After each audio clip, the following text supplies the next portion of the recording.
Bonjour à toutes et à tous, j'espère que vous allez bien, c'est Quentin de Ciné Caviar et j'en profite pour vous souhaiter une bonne année 2021. Qui dit bonne année, dit nouvelle résolution, nouveau décor, nouveau matos, et oui, cette année ça va envoyer du lourd. Vous l'avez vu à la miniature, on se retrouve pour une nouvelle émission, La Pause.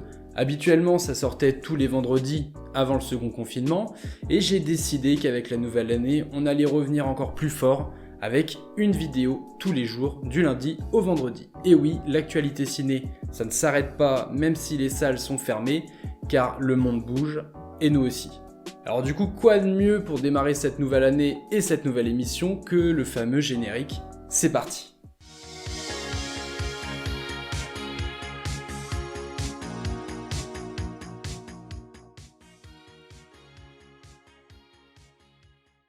La news du jour, la voici, c'est Jean Castex qui a annoncé que la réouverture des salles de cinéma, c'était pas pour tout de suite. Et oui, vous l'avez vu depuis quelques mois, les salles sont fermées, la crise sanitaire n'est pas stoppée, et c'est compliqué de rouvrir les salles en ce moment. Normalement, elles devraient rouvrir début février, mais rien n'est moins sûr. Pour ça, un conseil va se tenir le 20 janvier, et ils feront le point sur si ils sont en mesure de rouvrir les salles ou non. En plus de salles de cinéma, c'est aussi les salles de spectacle, les théâtres et les musées qui sont fermés. C'est un sale temps pour la culture.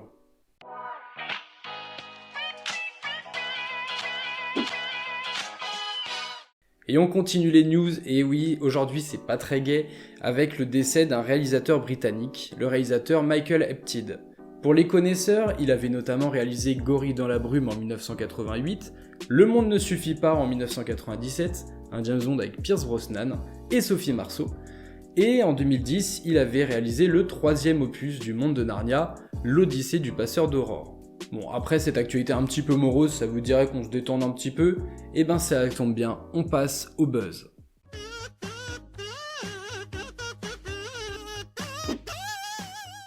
Et oui, le buzz du jour, c'est lié à l'actrice Brie Larson, que vous connaissez sûrement dans Captain Marvel. Elle vient de dévoiler sur sa chaîne YouTube une vidéo dans laquelle on la voit dans son quotidien, et aussi en pleine séance de musculation. Et qui dit musculation pour Brie Larson, dit éventuellement le démarrage de son entraînement pour son rôle de Captain Marvel 2. Et oui, le film est attendu dans nos salles pour le 9 novembre 2022.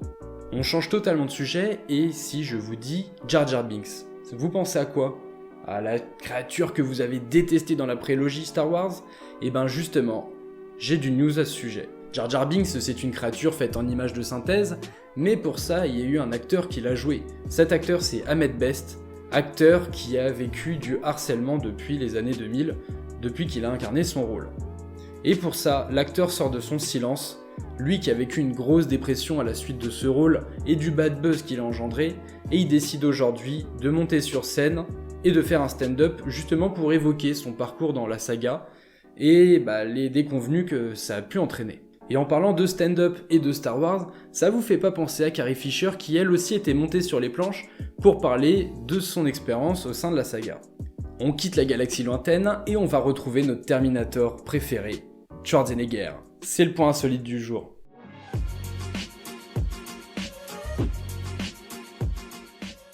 Et oui, à 73 ans, Schwarzenegger n'a pas dit son dernier mot. Et ça la preuve, il vient de sortir une vidéo d'environ 7 minutes sur les réseaux sociaux dans laquelle il revient sur les récents événements du Capitole qui viennent de bousculer l'Amérique. Il en profite au cours de cette vidéo pour tacler Donald Trump, disant, je cite, « Le président Trump est un leader raté, il restera comme le pire président de l'histoire. La bonne nouvelle, c'est qu'il sera bientôt aussi insignifiant qu'un vieux tweet. » Et ces propos résonnent avec l'actualité puisque le compte Twitter de l'ancien président vient d'être supprimé et il vient d'être complètement banni à vie de la plateforme. Mais c'est pas tout. Arnold Schwarzenegger a profité de cette vidéo pour faire une petite référence à l'un de ses films des années 80, Conan le Barbare, dans laquelle il arbore une épée.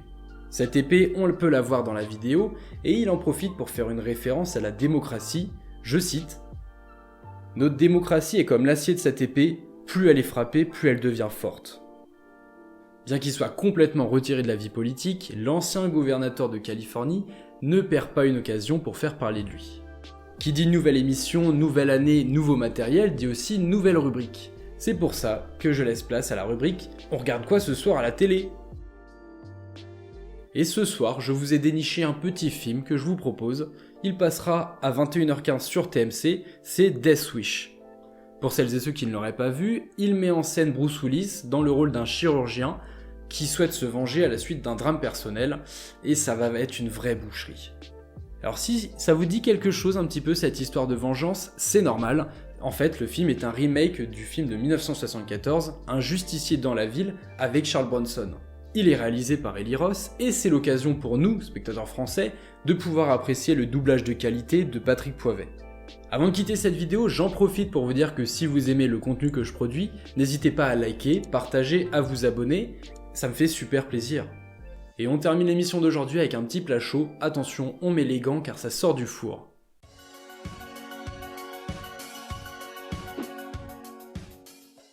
Netflix a dévoilé ce week-end les premières images de Malcolm et Marie, sa nouvelle comédie dramatique avec notamment Zendaya et John David Washington que nous avons vu dans Tenet.